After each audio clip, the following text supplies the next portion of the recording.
The World Belonged to Us by Jacqueline Woodson.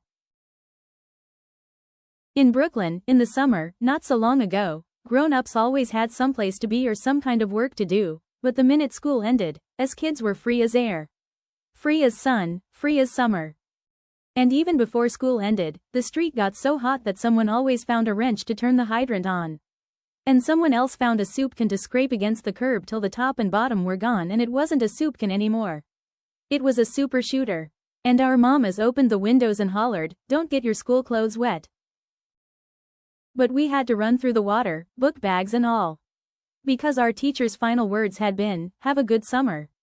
Our only plan on that last day of school was to take what they said seriously.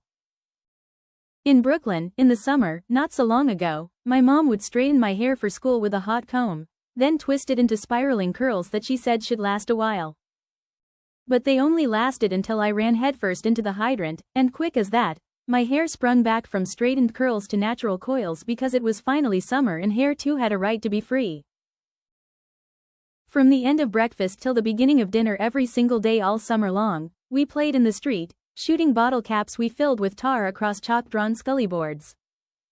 We spun tops and learned to take turns and flicked our double Dutch ropes into blurs, singing, "Not last night but the night before, a nickel and a pickle came knocking at my door." And we jumped, and we ran, and we played, and the whole wide world felt like it belonged to us. And some days we scraped our knees. But there was always an older kid nearby who'd say, "It's gonna be all right," and might even tell us stories about being our age, about stitches and broken arms.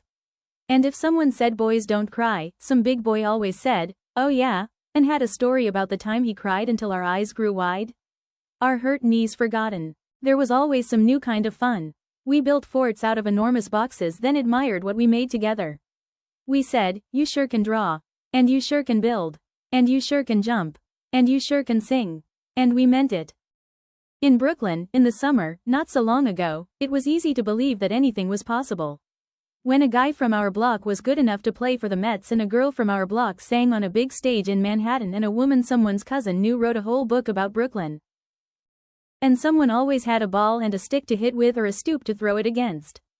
And if they didn't, we found a soda can and played steal the bacon and kick the can.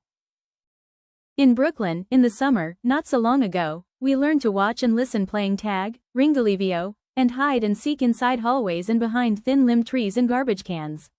And our block was the whole wide world and the world belonged to us. Afternoons, when we heard the beautiful sound of an ice cream truck, we yelled up to our mothers, "Can I have 50 cents for a cone with rainbow sprinkles?" And sometimes our mothers wrapped change into scarves and tossed them down to us. And our scarves of money held high became a parade of us kids chasing a truck with our own song. "Wait, wait, we want a cone." Then we shared with the friends with no money because some days the ones with no money were us. In Brooklyn, in the summer, not so long ago, we didn't need doorbells or telephones. Just two hands to cup around our mouths and a voice loud enough to be heard. So we called out to each other. In Spanish, in English, in Polish, in German, in Chinese, and we ruled the blocks in all our languages, playing and playing and playing, until dusk fell and the streetlights came on. And one by one, our mothers raised their windows again, this time to call us home. So we said, "To be continued." We said, "You're still it." We said, "Don't forget, it was my turn." We said, "Wear your green t-shirt and I'll wear mine." We said, "What are you having for dinner? Maybe I can eat over tomorrow?" And as our words echoed out over the block like a lullaby we'd always remember, I ran up the stairs of my stoop already excited about tomorrow and the tomorrow after that, and the many tomorrows to come. Not just in Brooklyn, not just in the summer, but everywhere I go and always.